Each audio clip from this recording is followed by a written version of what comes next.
What's up, guys? LFK TV, episode 3. Heading to one of my favorite Saugeye lakes. Just left the shop about a half hour ago, and I couldn't be more excited.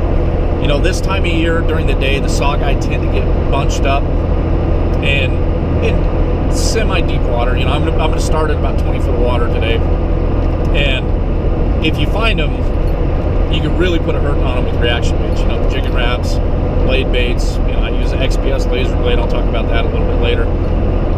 But I'm not going to name the lake by name. You know, it's a smaller body of water. If you've watched anything I've done in the past, you know why I don't talk about smaller bodies of water. If you do happen to notice where I'm at, please keep it to yourself. If you want confirmation, shoot me a message. I'll give you a smiley face emoji and a thumbs up. If you don't know where to target Saugeye up and down the Front Range, the Colorado Parks and Wildlife's website is an amazing tool. You can find a ton of information there. You know, now they have an app. You can also get a ton of information on the app. And if you're on the plus side of Fish Explorer, you can also get some really great intel there. So there's a number of different ways to find a Saugeye lake or pond near you up and down the Front Range. You know, from Colorado Springs all the way up to Fort Collins, we've got Saugeye lakes and ponds. Now, the time frame in which that I'm fishing is only going to be, you know, it's 11:30 right now. I was going to leave first thing in the morning, but let's be real. You know, Colorado's kind of a melting pot with people from states all over the country now. And a good majority of you guys, not all of you, but a good majority of you guys can't drive in the snow. And I don't want to go 20 miles an hour down the highway after we got a half-inch dusting.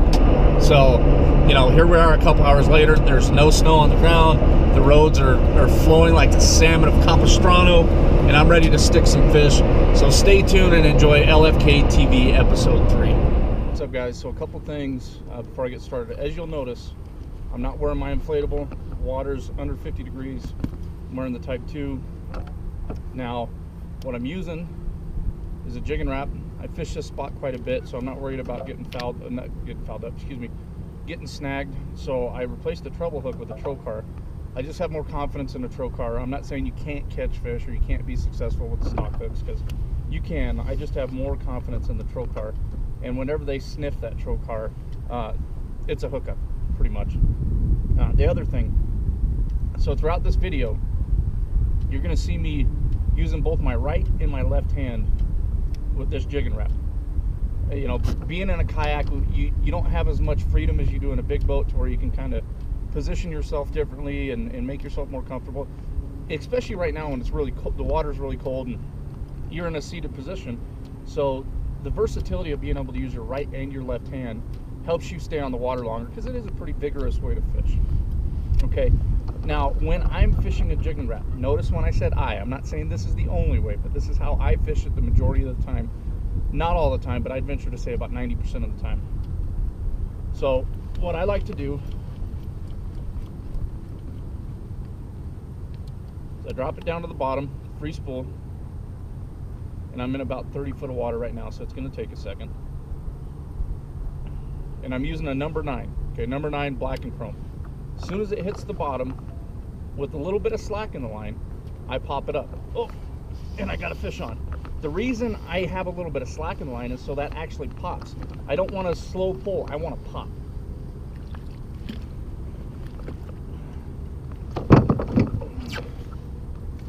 There you go. This one's hooked under. First fish of the day. Not a keeper. Not a bad little guy. Okay, so we drop the Jigging Rap down. 7-to-1 reel. It's just about the time of year I switch over to spinning gear for the bigger eyelets, because they'll start freezing up. But you let it drop to the bottom. Okay, I hit the bottom. I got a little bit of slack in the line, and I pop. Okay. It's important for the way I fish these Jigging Raps. You know, maybe you fish them different. Maybe your cousin fishes them different. Maybe somebody you've seen on TV fishes them different.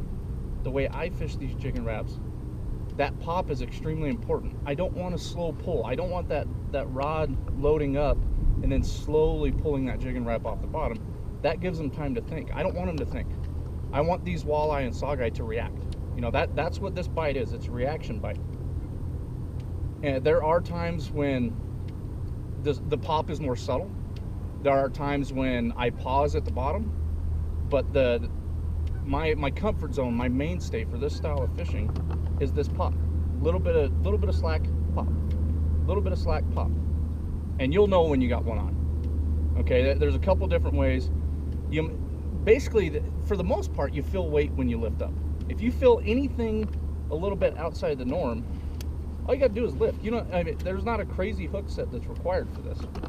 I know some guys like to do the Jimmy Houston, but when you're popping this bait like I do, the pop is basically a hook set. Okay, so when you feel that weight, you just lift up and start reeling in. Okay, and again, I can't stress enough, the ability to fish with both hands, especially from a kayak, is important. It's going to keep your bait in the water, it's going to keep that jigging rap popping, and it's going to put you on more fish.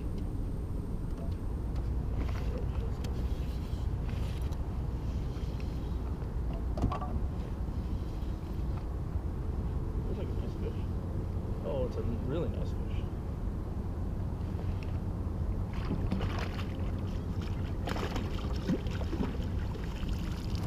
Go. Black and chrome jigging rap. And I hate to say this, buddy, but you're going home with me. Mark the spot with the fish finder. There you go. First Saugeye of the day.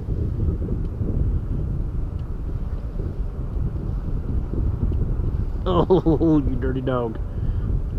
Just popping it off the bottom, guys. There's fish down there. Oh, I hit it again.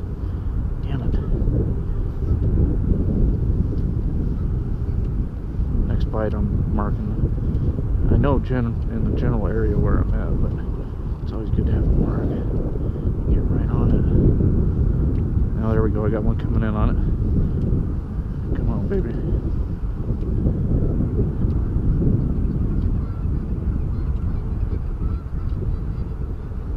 I'm gonna let the current push me back, or the wind push me back just a hair. There he is. Feels like another decent one. Okay, mark the spot. Now we're on. I think he's going to stretch the tape 15. Actually, I don't have a doubt that he's 15.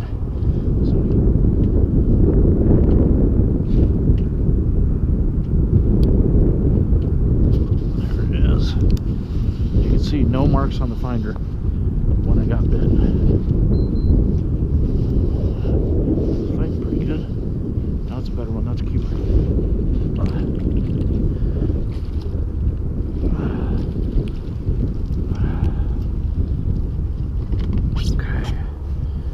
Shadow tacked him up. As you can see, got him on the trocar. That trocar does make a difference. Okay. Look at it. It's just a subtle pop. And this guy's not a keeper, so we're going to unhook him and get him back. And that's it. Sometimes I'll fish a little more aggressive, sometimes I'll fish them a little more subdued, but that's basically the area that I live in when I'm fishing these jigging raps.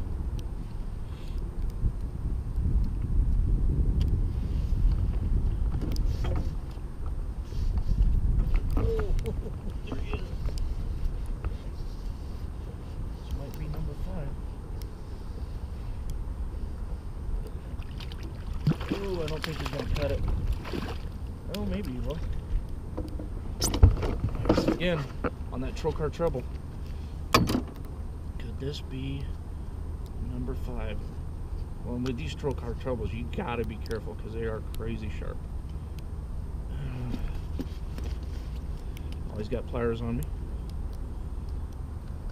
I'm sure there's a couple guys I've fished with that are disputing that fact right now, but I tried always. I don't think he's going to cut it. And he is not. He'll be about 14.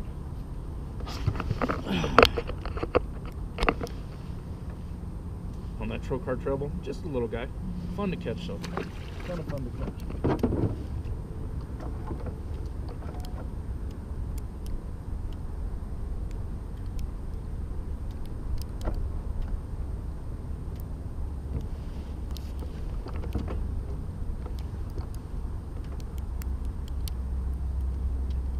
snow's falling. It's coming down a little bit better now than it was. It's still just a dusting.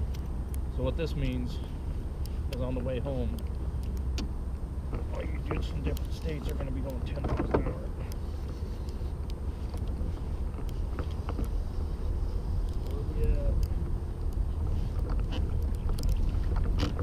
Another one on the troll cart. You guys think I'm lying, man? I'm not. But the biggest thing with these Jigging Raps is just little pops. And if you're in a kayak, make sure you can fish with both hands. It's really important to be able to do that. And this is going to be my final fish of the day.